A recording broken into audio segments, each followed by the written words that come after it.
प्रातः स्नान कीजिए, धुले हुए वस्त्र पहनिए और फिर इसमें लिखा है आचम्य प्रथमम, पूजा में सबसे पहले आचमन कीजिए। ये वही मानुषमाश्रितम मुख्यम संतानतः सुखम, जो अपनी संतान का सुख चाहते हैं तो तीन पूज्यो महादेव, वह लोग आज से ही भगवान शंकर की पूजा करना शुरू कर दें। आप भगवान महादेव की पूजा करोगे तो आपके बच्चे दुखी नहीं रहेंगे, इसकी गारंटी भगवान व्यास ले रहे हैं।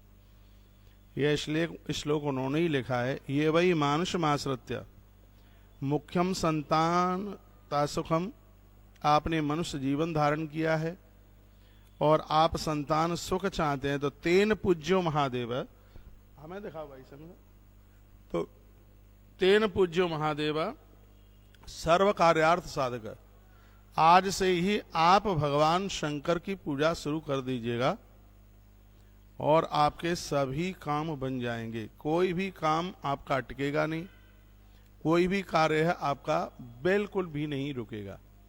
और आनंद की बात ऐसी है कि भगवान शंकर तो ऐसे सिद्ध देव हैं, इतने सीधे देव हैं, इतने भोले देव हैं कि चारों वर्णों में से कोई भी इनकी पूजा करता है, सबको पूजा करने का अधिकार है। स्पष्ट वर्णन है ब्राह्मणा क्षत्रिया वैश्या शूद्राश विधवत क्रमात्।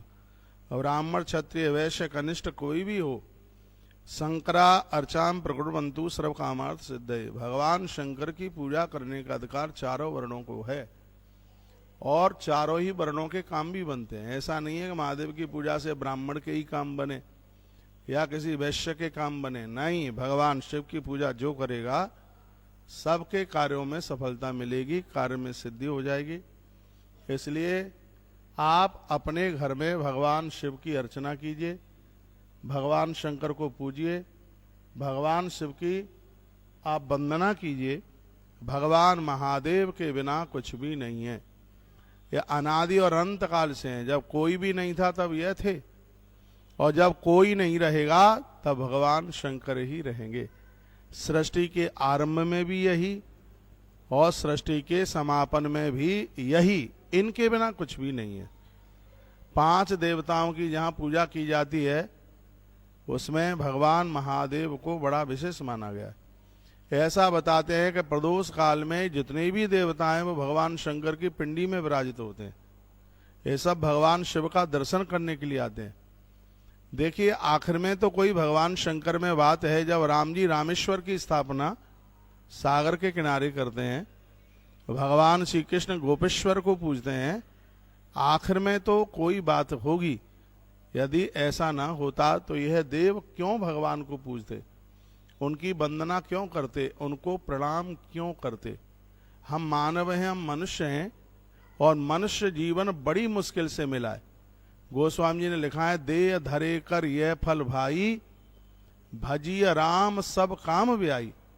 मनुष्य शरीर धारण करने का फल यही है कि संसार के कार्यों को करने से पूर्व भगवदीय कार्य कीजिए, इसके बिना कुछ भी नहीं है। आज युवा हैं, शरीर में शक्ति है, चाहे जैसे समझ लीजिए, वृद्धावस्था में सब संग छोड़ देंगे, कोई साथ नहीं देगा। साथ देने वाला होगा तो एक सिर्फ भगवान, भगवान और भगवान। द्रौपदी का चीर खिंचता, ये कथा आप सब जानते हैं, सबको पता है। उसके 5 पति वहां बैठे हैं, बाबा भीष्म के ऊपर वो इतनी गर्जना करती है, वो भी वहीं बैठे हैं, गुरु द्रोणाचार्य वहां पर बैठे हैं। लेकिन जिस समय द्रौपदी की लाज का हरण हो रहा है, द्वारकाधीश कृष्ण के अलावा सहायक कोई भी नहीं बना। तो ये सिद्धांत है, कथा इसलिए सुनाई जाती है जहां हम संसार के ऊपर इतना विश्वास कर बैठे हैं, लेकिन ये संसार तो विश्वास के लायक है ही नहीं। हमारे और आपके लिए यदि कोई परम हितैषी हैं, हमारा कल्याण करने वाले हैं, वो सिर्फ और वो सिर्फ और वो सिर्फ भगवान हैं, परमात्मा हैं। इसलिए एकांते तो विदम कुर्यान, एकांत में आनंद के साथ बिना झमेले के जप कीजिए। हाथ में माला लेकर के गुरु मंत्र जपिए, भगवान को स्नान कराइए, भगवान को पंचामृत से स्नान कराइए। और क्या करना है, प्रातः काले समुत्थाय मुहूर्ते ब्रह्म संग के, हर ग्रंथ में लिखा है कि प्रातः ब्रह्म मुहूर्त में जागिए, सूर्य उदय होने से पहले जागिए, क्योंकि सूर्य उदित होने से पहले स्नान करने पर गंगा स्नान का फल प्राप्त होता है। भोर में जल्दी जाग करके क्या करना है, गुरुश्य स्मरणम, अपने गुरुजनों का स्मरण करो। सम्मुषैव तथा पुनः, आप अपने इष्ट देवता का स्मरण करो, भगवान शिव का, नारायण का, सरस्वती माता का, लक्ष्मी माता का, गोविंद भगवान का, गौ माता का, नदियों का, तीर्थों का, इनका स्मरण कीजिए। गुरुश्य स्मरणम कृत्वा सम्मुष्य तथा पुनः तीर्थानाम स्मरणम, तीर्थों का स्मरण कीजिए। जो भी जितना भी आप वृंदावन है, काशी है, मथुरा है, गया जी है, गोदावरी है, जहाँ भी जो भी आप स्मरण कर सकें वो जपिए, स्मरण कीजिए। ममापि निज राणाम भई मुन्यादीदाम तथा मुनि, ऋषियों का स्मरण कीजिए। फिर वर्णन किया गया तत्र स्तोत्रम, जो भी आपसे कोई स्तोत्र आते हैं, कोई नाम आते हैं भगवान का, उनको उच्चारण करते हुए उसके बाद मलमूत्र विसर्जन के लिए जाइए। पहले बिस्तर पर बैठे बैठे देवी देवताओं का आह्वान कीजिए, उन्हें वंदन कीजिए, उन्हें स्मरण कीजिए। उसके तत्पश्चात नित्य क्रिया के लिए जाइए, नित्य क्रिया के लिए तब जाइए। उसके तत्पश्चात सावन से हाथ साफ हो सकते हैं, शुद्ध नहीं हो सकते। शुद्धता के लिए मिट्टी की बात कही है, रोज मिट्टी नहीं लगा सकते हो, तो जिस दिन आपने उपवास किया है, जिस दिन आपने कोई व्रत किया है, उस समय हाथ में मिट्टी लगा करके ही मिट्टी के द्वारा अपने हाथों को साफ कीजिए। मिट्टी से अपने हाथ साफ करें। वर्णन है, और यहां तो वर्णन किया गया कितनी बार मिट्टी लगाएं। ब्राह्मण को 5 बार मिट्टी लगानी चाहिए, क्षत्रिय को 4 बार लगाना चाहिए, वैश्य को 3 बार लगाना चाहिए, और कनिष्ठ वर्ण के व्यक्ति को 2 बार मिट्टी, हाथ में 2 बार मिट्टी लगानी चाहिए। तो इस प्रकार से 4 वर्णों की शुद्धि के लिए, पवित्रता के लिए इस बात का वर्णन किया गया। स्नानु तु विधम कार्यम तीर्था दिशम क्रमेण तु, तीर्थों में स्मरण करते हुए गंगा यमुना नर्मदा जैसी पवित्र नदियों का स्मरण करते हुए और फिर आप स्नान कीजिए। देह शुद्धिम तथा कृत्वा, देह की शुद्धि के लिए मलमूत्रम, जब तक आप मलमूत्र विसर्जन के लिए, कितनी सुंदर बात कही है। आप कोई उपवास करते हैं, यदि मल विसर्जन के लिए नहीं गए और सीधे स्नान कर लिए, आपकी पूजा का, उपवास का कोई भी फल प्राप्त नहीं होता। इसलिए तो मैं कहता हूं कि ऐसा जीवन जियो कि रात को खाए हो तो सुबह पेट साफ हो जाए, लेकिन जो उल्टा पुल्टा खाते हैं उनका पेट साफ होता ही नहीं है, सब कचड़ा अंदर भरा पड़ा रहता है। तो यहां पर वर्णन किया गया है, आपका मन नहीं है तो भी जाइए, धुले हुए वस्त्र पहन करके, और फिर भगवान का पूजन करें। तावत दूरम न कर्तव्यम न यावत चंदनम छिपेद तंदुलई सुंदरस तत्र पूजिए शंकरम मुदा। 2 चीजों से भगवान से अति प्रसन्न होते हैं, एक तो भगवान को चंदन लगाया जाए, और एक भगवान को बिना टूटे चावल चढ़ाए जाए। भगवान भोलेनाथ को चावल इतना प्रिय है कि भगवान भोलेनाथ के ऊपर 1.25 लाख चावल चढ़ाने से लोग अखंड लक्ष्मी प्राप्त कर लेते हैं, बहुत धन प्राप्त कर लेते हैं। इतनी बड़ी महिमा है। यावत चंदनम छिपे तंदुलई सुंदरई तत्र पूजिए शंकरम मुदाहा, एक भी चावल टूटा हुआ ना हो। और ऐसी पूजा में दुरस्त चावलों को, बिना टूटे हुए चावल आप रखिए, उनसे पूजिए और भगवान को चंदन लगाएं। कुसा अपा मार्ग कर्पूर जात चंपक ही पाटलई, भगवान को कुसा प्रिय है। अपा मार्ग के अंदर कबुआ, कपूर, करवीर, कनेर के फूल, ये उन्हें बहुत प्रिय है। तत्पश्चात फिर कहा जलेन जलधारा च कल्पयेत परमेश्वर, आप जो भगवान को जलधारा चढ़ा करके जो अभिषेक करते हैं, कल्प कल्प तक पाप स्पर्श नहीं कर सकते। जलधारा भगवान शिव के ऊपर चढ़ाने की इतनी बड़ी महिमा है। वैसे भी कहा गया जलधारा शिव प्रिय, अलंकार प्रिय विष्णु, भगवान नारायण को अलंकार प्रिय है। भानु सूर्य भगवान को नमस्कार प्रिय है, लेकिन जलधारा शिव प्रिय भगवान महादेव को जलधारा बहुत प्रिय है, बहुत ही ज्यादा प्रिय है, जलधारा बहुत प्रिय है। इसलिए भगवान शंकर को अभिषेक करके उनके ऊपर जलधारा छोड़नी चाहिए, ऐसा वर्णन किया गया। मंत्र पूर्वम प्रकृतभ्याम पूजवाम सर्वफल प्रदा। यदि आपसे मंत्र आते हैं तो मंत्रों के साथ में यदि अभिषेक करते हैं आप, तो उसका पूरा का पूरा फल मिलता है, उसमें कहीं किसी भी प्रकार की कोई कटौती नहीं होती। आपसे कोई भी मंत्र नहीं आते हैं रुद्राष्टाध्यायी के, कोई भी मंत्र आपसे नहीं आते, तो ओम नमः शिवाय का तो जप आप कर ही सकते हैं। ओम नमः शिवाय का जप कीजिए, ओम नमः शिवाय, ओम नमः शिवाय, ओम नमः शिवाय, ओम नमः शिवाय, ओम नमः शिवाय। इस मंत्र के जप के द्वारा भगवान शिव का महारुद्राभिषेक कीजिए।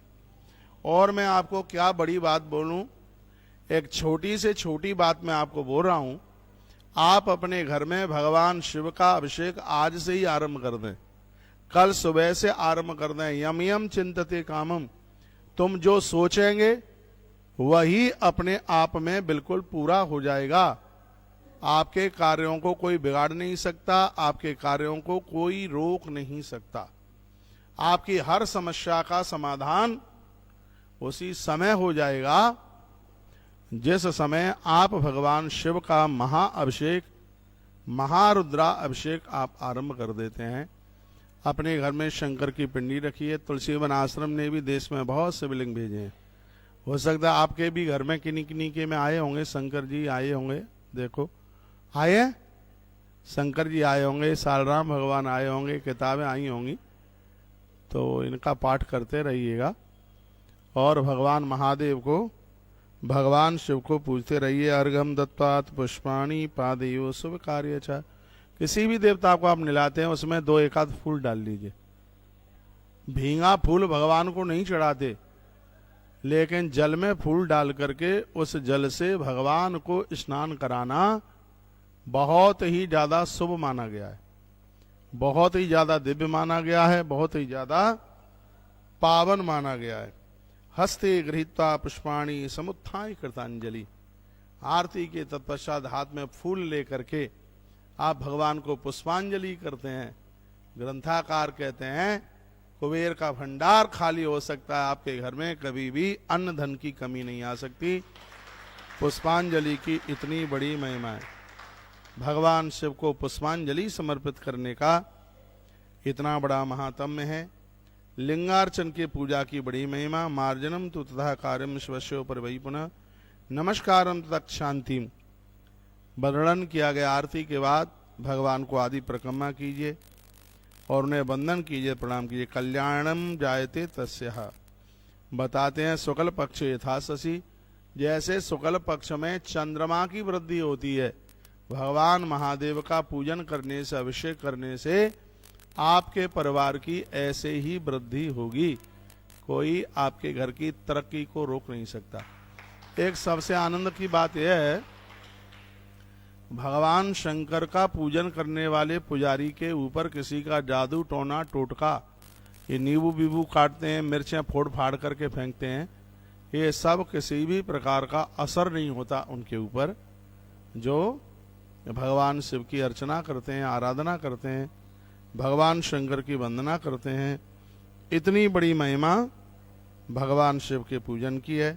नित्यम सेवात कस्यैवं कार्याम दुखापहारिणी।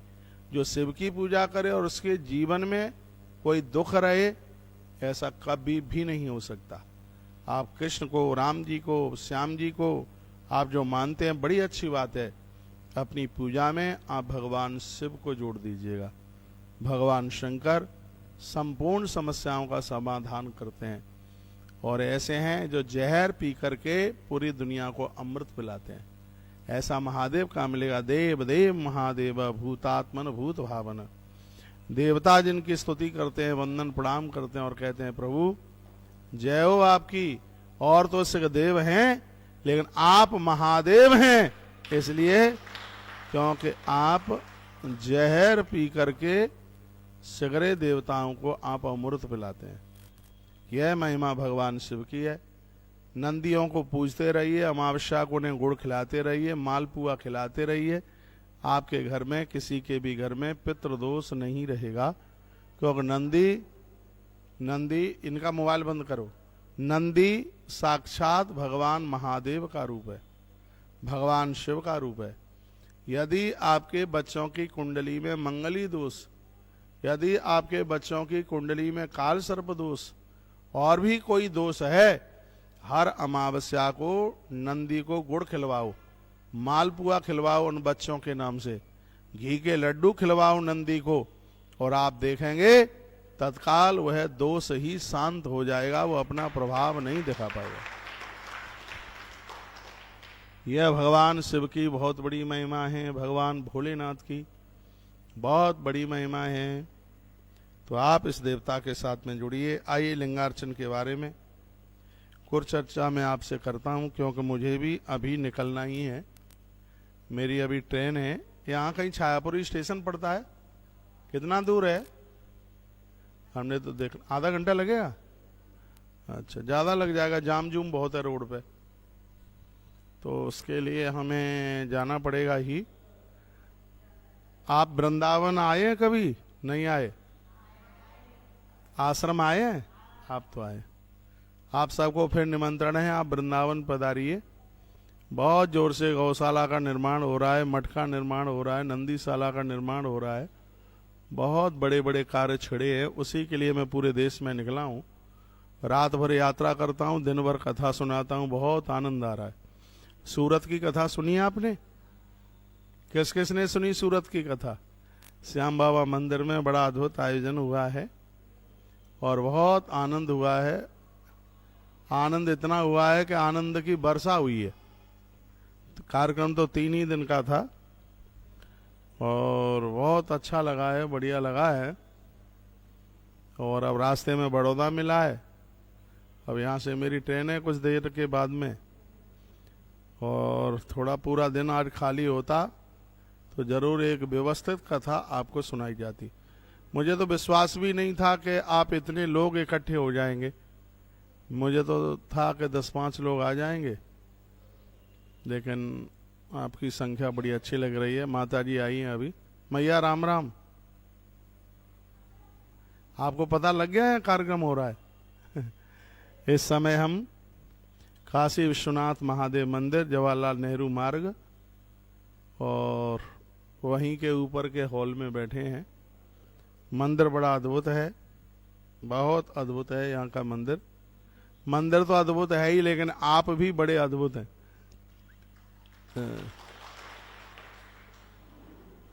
आप राजस्थान से हैं, गुजरात से हैं, यूपी से, बिहार से हैं, कहां से हैं ज्यादा? हाँ, गुजरात। गुजरात में गुजरात वाले कितने? हाथ उठाओ। 4, 5, 6, 7। राजस्थान वाले कितने हैं? राजस्थान वाले कम है। यूपी वाले कितने हैं? बिहार वाले भी हैं? बिहारी बाबू नहीं है कोई? माता जी आप हैं बिहार से? अच्छा अच्छा। बोलिए बांके बिहारी लाल की, श्री हनुमान जी महाराज की, आज के आनंद की। ये जितने भी देवता हैं वो सब भगवान शंकर की शिव पिंडी की पूजा करते हैं, सब शिवलिंग पूजन करते हैं। वर्णन किया, लिंगानी कल्पयुक्तैव अधिकारानुरूपता विश्वकर्मा दौतेभ्यो नियोग्य मम वाहरे। स्वयं श्री विश्वकर्मा जी ने शिवलिंग बना करके इन देवताओं को दिए। वर्णन किया गया है किसको कौन सा शिवलिंग दिया। विश्वकर्मा जी ने जो शिवलिंग बनाए, उन्होंने कुबेर जी को सोने का शिवलिंग प्रदान किया। जो कुबेर भगवान हैं वो सोने के शिवलिंग के ऊपर पूजा करते हैं। देवराज इंद्र को पद्मराग मणि का शिवलिंग बना करके दिया है। और पीले जो शिवलिंग हैं वो भगवान वरुण देव जी, भगवान विष्णु इंद्र नीलमणि के जो शिवलिंग हैं उनकी पूजा करते हैं। अग्निदेव वज्रलिंग की पूजा करते हैं। और जो ब्राह्मण लोग हैं वह बहुत ज़्यादा मिट्टी के शिवलिंग की पूजा करते हैं। नाग लोग हैं, नाग चंदन के शिवलिंग का पूजन करते हैं। और नाग मूंगे के शिवलिंग का भी पूजन करते हैं। और माता दुर्गा मक्खन के शिवलिंग का पूजन करती है। यह महिमा भगवान के शिवलिंग की पूजा की है। पारे के शिवलिंग भी पूजे जाते हैं और एक एक शिवलिंग है वो अपने आप में बड़ा अद्भुत है, बहुत ज़्यादा प्रभावशाली है शिवलिंग, जिसको कहते हैं नर्मदेश्वर। अभी मैं सूरत में भी जिनकी चर्चा कर रहा था, ऐसे भगवान नर्मदेश्वर हैं जिनके ऊपर नीचे जहां भी आपने चढ़ाया है वो सब ग्राह्य है, उसको आप स्वीकार कर सकते हैं, उसमें कहीं किसी भी प्रकार का भेद नहीं है। भगवान नर्मदेश्वर के ऊपर चढ़ाया गया जल, उनके ऊपर चढ़ाया गया फल, वह आप बिल्कुल ले सकते हैं। एक बात कही गई है, भले ही मंदिर का पुजारी क्यों है, शंकर की पिंडी के ऊपर यदि दक्षिणा चढ़ी है, उस दक्षिणा को मंदिर के पुजारी, औरों को तो छोड़िए, मंदिर का पुजारी भी उस दक्षिणा का पाचन नहीं कर सकता, उससे वह अपना परिवार न चलाए। पिंडी के ऊपर चढ़ा हुआ वो पैसा किसी न किसी परहित और परमार्थ के कार्य में ही उसको लगाया जाए, ऐसा वर्णन है। जब पूजा आप कराते हैं, आप भगवान के ऊपर जो भी कुछ चढ़ाते हैं ठीक है, लेकिन जो पैसा है वो ऊपर पिंडी के ऊपर ना चढ़ाते हुए दक्षिणा है उसको वह नीचे ही चढ़ाइए। आइए, कौन सी चीज से अभिषेक करने पर क्या प्राप्त होता है वो सुन लीजिए। सबसे पहले तो जो आपने अभिषेक के लिए जल इकट्ठा किया है उसको सूती कपड़े में छाने, ताजी पानी लें। मैंने पूर्व में भी बोला है, गर्म पानी से भगवान को न नहलाइए, ताजी पानी लीजिए, मोटर चलाइए, ताजी पानी लीजिए, उसमें 2 चीजें डालें पानी में। और आज की कथा को सुन करके तो 3 चीज, तीसरी फूल और डाल लें, गुलाब जल डाल लें। 2 चीज में, एक है कपूर और एक है किसी तीर्थ का जल, नदियों का जल, गंगा जी का जल हो, नर्मदा जी का जल हो, केदारनाथ का गौरी कुंड का जल हो। इन तीर्थों के जल से पूजा के पानी का जो दोष है वो समाप्त हो जाता है। एक और बड़ी सुंदर बात कही है, जिस पात्र में आप भगवान के लिए जल भरते हैं उसको राख से सूखा मांजिए, वो गीला नहीं, उसको राख लीजिए। और आपने वैसे भी मिट्टी से मांज करके यदि आपने पानी से उसको धोया तो सूती कपड़े से उसको पोंछ लीजिए बिल्कुल। इस देश में हमारी बहुत बातें मानी जाती हैं। कल रात्रि को सूरत में मैं एक राठी परिवार में, बड़ा अच्छा परिवार है, उनके घर पर था मैं रात को। 85 साल की दादी माँ, मैं कोई अतिशयोक्ति नहीं कर रहा हूं, सब देश भगवान से जुड़ा है, लेकिन कुछ लोग ऐसे हैं जिनके ऊपर भगवान की इतनी बड़ी कृपा है। और सच मानिए, पैसा होने के बाद भी हम भगवान से जुड़े रहें, कुटुंब खानदान खूब होने के बाद में भी भगवान से जुड़े रहें, तो यह भगवान की बहुत बड़ी कृपा है। नहीं तो संपत्ति आती है तो ना चाय छूटती ना कॉफी छूटती, सबसे पहले भगवान ही छूटता है। लोगों की जितनी तरक्की होती है उतने ही वो भगवान से दूर चले जाते हैं।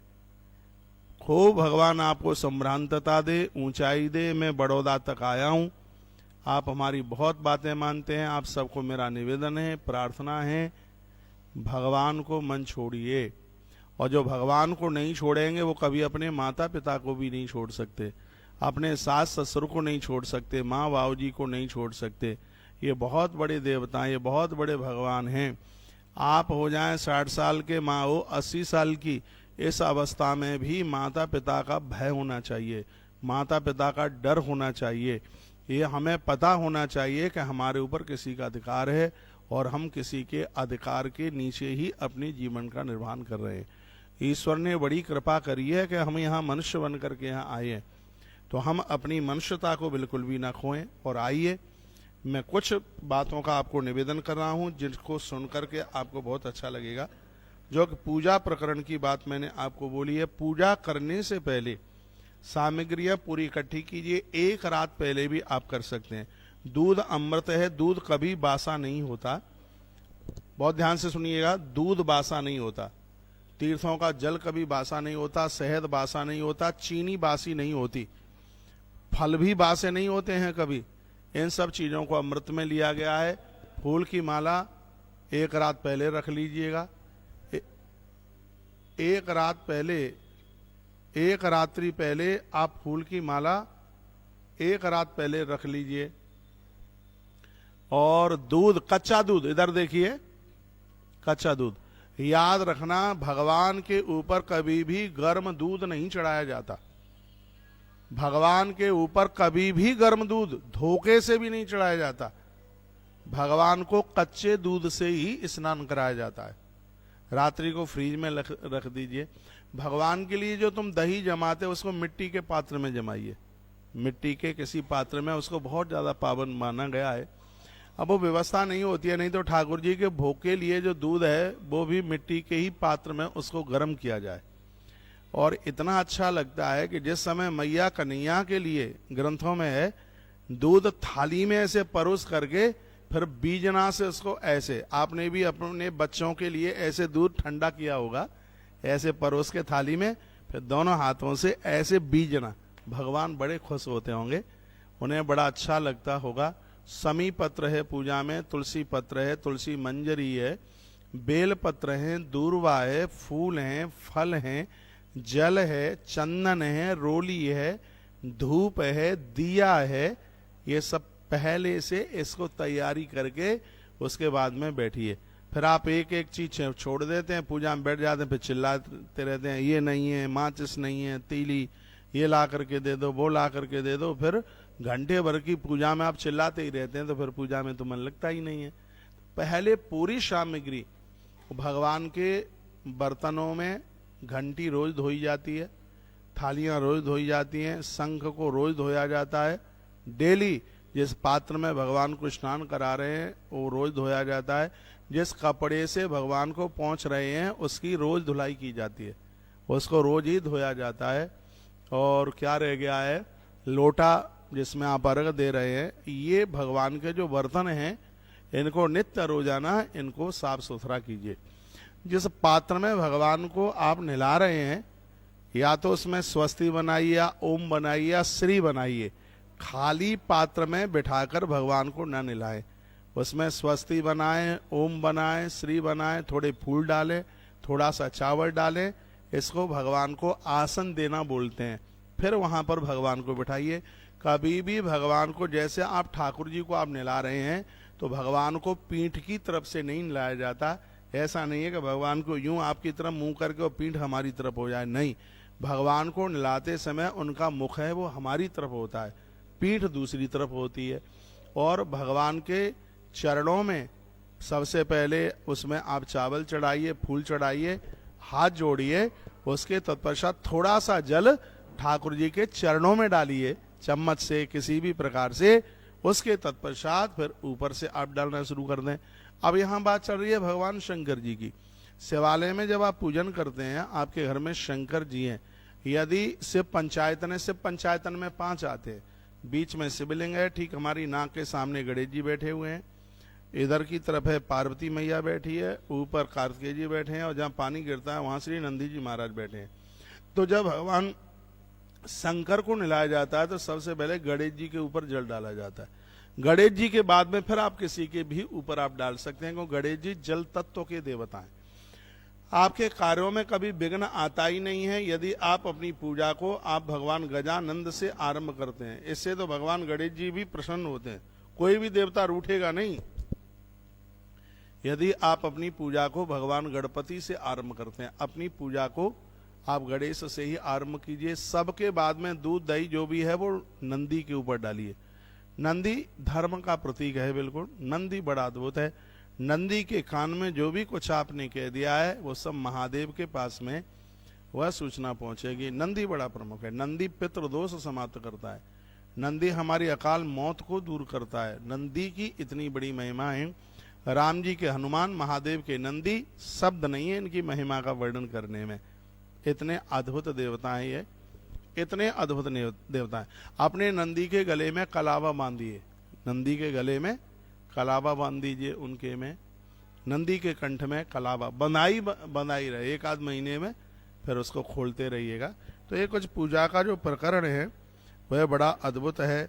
और इसमें संसार की सभी समस्याओं का जो समाधान है वो देवताओं की पूजा करने से हो जाता है। लिंगम तो द्विविधम प्रोक्तम वायुहान तरत भुजा, वायम स्थूलम समादिष्टम सूक्ष्माभ्यांतरम मतम। 2 शिवलिंग की पूजा करो पर डे, एक तो है स्थूल और एक है सूक्ष्म। ये बात को ठीक से समझ लें।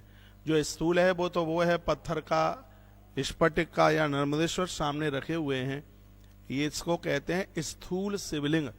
एक सूक्ष्म है, और वो सूक्ष्म क्या है, वो आपके अंतर में घटित हो रहा है, जिसको ओमकार के नाम से जाना जाता है।